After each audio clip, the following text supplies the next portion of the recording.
Interaksi Desa dan Kota oleh Roni Setiawan.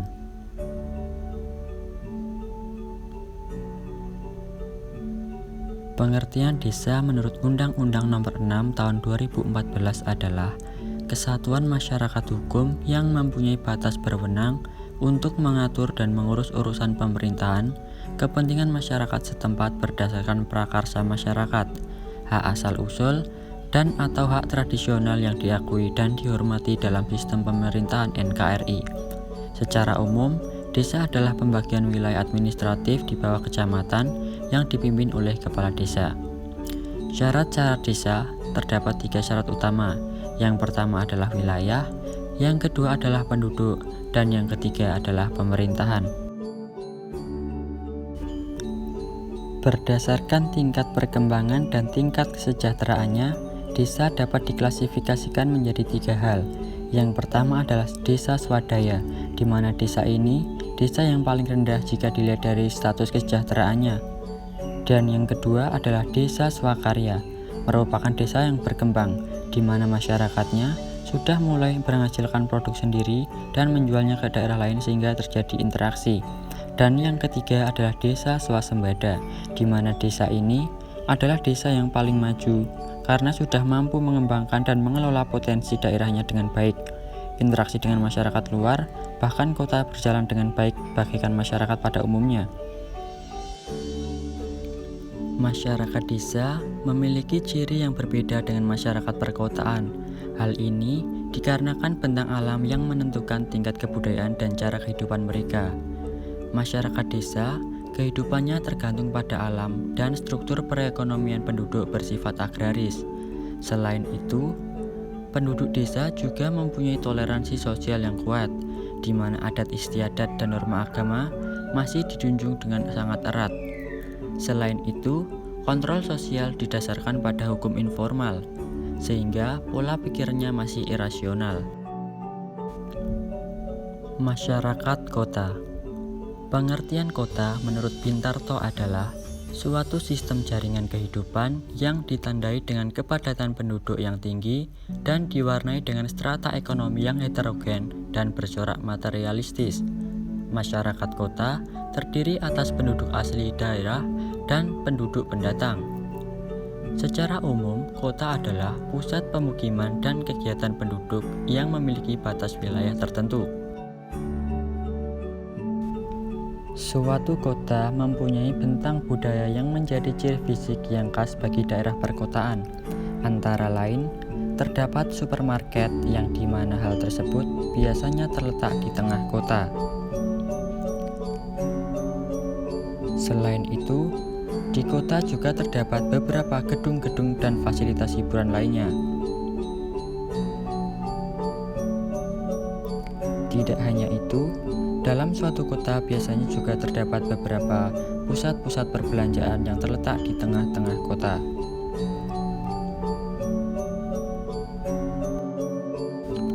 Beberapa ciri fisik yang menunjukkan masyarakat perkotaan antara lain adanya heterogenitas sosial, di mana masyarakat yang bertempat tinggal di kota akan sangat beraneka ragam. Selain itu, sikap hidup penduduk bersifat egois dan individualistik. Artinya, kebanyakan dari mereka lebih memikirkan diri sendiri. Selain itu juga, hubungan sosial yang bersifat Gesellschaft, yang artinya bahwa hubungan sesama anggota masyarakat hanya berbatas pada bidang-bidang tertentu saja. Interaksi desa dan kota. Teman-teman pernah nggak sih kepikiran kalau pas lagi nikmatin ayam geprek beserta kol goreng, semua komponen makanan yang ada di piring itu, kayak ayamnya, cabenya, lalapannya, nasinya, itu asalnya dari mana ya? Kalau kamu makan ayam gepreknya di daerah perkotaan, udah hampir dipastikan yang ada di piring kamu itu asalnya dari desa loh. Atau teman-teman pernah nggak lihat pas lagi pulang kampung, di desa hampir semua warganya menggunakan kendaraan bermotor, padahal di sana belum tentu ada pabriknya loh. Nah, itu karena motor-motor yang ada di desa merupakan hasil produksi dari kawasan industri yang umumnya ada di daerah kota. Dari cerita di atas bisa kita simpulkan kalau desa dan kota itu saling berinteraksi. Salah satu contohnya melalui kebutuhan barang dan sumber dayanya. Jadi, yang dimaksud dengan interaksi desa dan kota adalah hubungan saling mempengaruhi antara wilayah desa dengan wilayah kota yang menghasilkan dampak untuk kedua wilayah tersebut, baik dampak positif maupun dampak negatif. 3 faktor utama penyebab interaksi antar wilayah menurut Edward Ullman. Faktor yang pertama adalah region complementary atau wilayah yang saling melengkapi. Seperti yang diketahui bahwa desa dan kota itu jumlahnya banyak, jadi tiap daerah mempunyai kekurangan dan kelebihan masing-masing. Dari hal tersebut, banyak desa yang kota dan akhirnya saling melengkapi. Faktor yang kedua adalah intervening opportunity atau kesempatan intervensi. Faktor ini artinya adalah kesempatan intervensi. Jadi, kalau faktor ini bisa dua arah, bisa jadi mendorong interaksi, tetapi juga bisa menghambat interaksi suatu wilayah. Sesuai dengan namanya, intervensi itu bisa menjadi alasan adanya interaksi suatu wilayah. Jadi simpelnya, ada suatu wilayah yang memutus atau melemahkan interaksi dua wilayah. Kalau bisa dilihat dalam ilustrasi tersebut, wilayah A dan B jadi lemah interaksinya karena adanya wilayah C.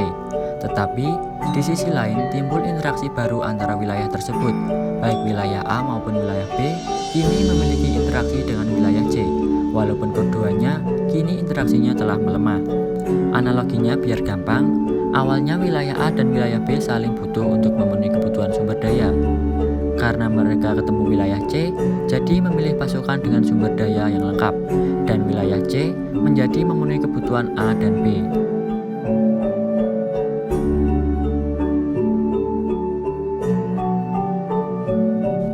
Faktor yang ketiga adalah spatial transferability atau kemudahan perpindahan ruang. Faktor ini adalah faktor perpindahan kemudahan ruang. Kalau dilihat dari faktor sebelumnya, kenapa wilayah A dan B gak saling mendukung? Kenapa harus ada wilayah ketiga antara mereka? Nah, dari jawabannya bisa karena faktor ini. Jadi, kemudahan perpindahan barang atau jasa pada suatu wilayah sangat mempengaruhi. Kemudahan ini bisa berupa jarak yang lebih dekat, biaya transportasi yang lebih murah, dan aksesibilitas yang lebih mudah ke wilayah tersebut.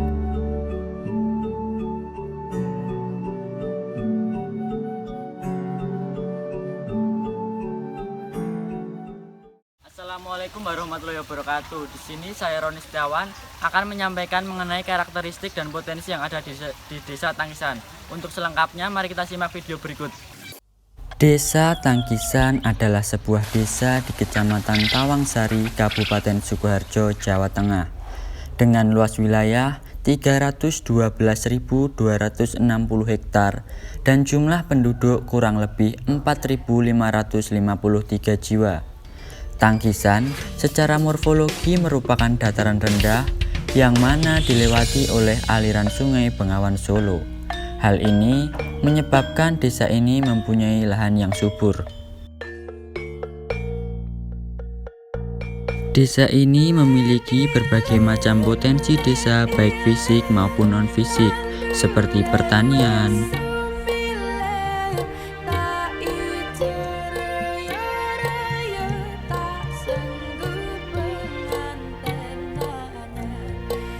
peternakan,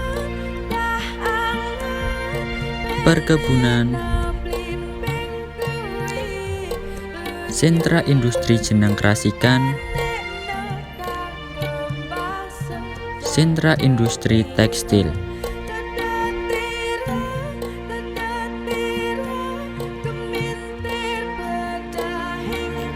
Selain itu juga memiliki beberapa potensi non-fisik seperti adanya aparatur desa, adanya berbagai organisasi masyarakat seperti kelompok wanita tani, gapoktan, sarana pendidikan,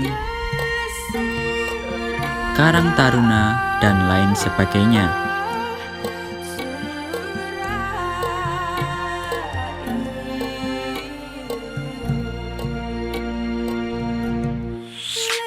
Karakteristik dari wilayah Desa Tangkisan sendiri memiliki penggunaan lahan yang didominasi oleh lahan hijau, green area yang luas, dan memungkinkan adanya keanekaragaman hayati. Untuk wilayah bangunan dan pemukiman, umumnya didominasi bangunan rendah dengan lantai 1, berbentuk sederhana dan mempunyai pelataran yang lebar. Bentuknya kuno karena terikat dengan nilai-nilai budaya zaman dahulu. Berbagai sarana dan prasarana seperti sarana pertanian irigasi, sarana pendidikan, dan sarana transportasi juga tersedia.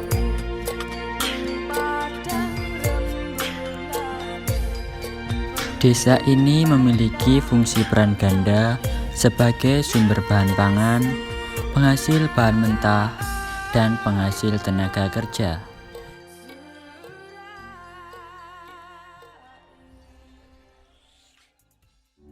Dari berbagai potensi yang dimiliki oleh desa tersebut dapat digunakan untuk memenuhi fungsi-fungsi yang tidak mampu dipenuhi oleh masyarakat perkotaan, seperti sebagai sumber bahan pangan, penghasil bahan mentah, dan penghasil tenaga kerja. Begitu pula kota mampu mensuplai bahan-bahan yang tidak bisa dihasilkan dari desa, seperti sarana transportasi, sarana elektronik, dan lain sebagainya. Adanya interaksi desa dan kota membuat dampak positif dan dampak negatif. Dampak positifnya antara lain, terjadi urbanisasi membuat kota menerima pasokan tenaga kerja dari desa, tersedianya pasokan bahan pangan dari desa ke kota, meningkatnya pendapatan daerah akibat adanya banyak penduduk yang pindah ke kota, tingkat pendidikan dan kesehatan masyarakat desa mulai membaik, terjadi peningkatan ekonomi dari desa dari transaksi jual beli dengan penduduk kota, pembangunan desa yang semakin maju, dan adaptasi teknologi dan informasi yang semakin berkembang di desa. Selain dampak positif, terdapat beberapa dampak negatif, di antaranya banyaknya pemukiman kumuh di pinggiran kota karena urbanisasi yang terlalu tinggi, lahan semakin sempit dan kemacetan tidak terhindarkan, polusi udara semakin meningkat, potensi kriminal semakin tinggi, minimnya tenaga produktif di desa akibat urbanisasi, modernisasi yang terlalu bebas merusak tatanan kehidupan tradisional masyarakat desa, serta berkurangnya lahan produktif yang dialihfungsikan menjadi lahan pemukiman penduduk kota. Sekian, terima kasih.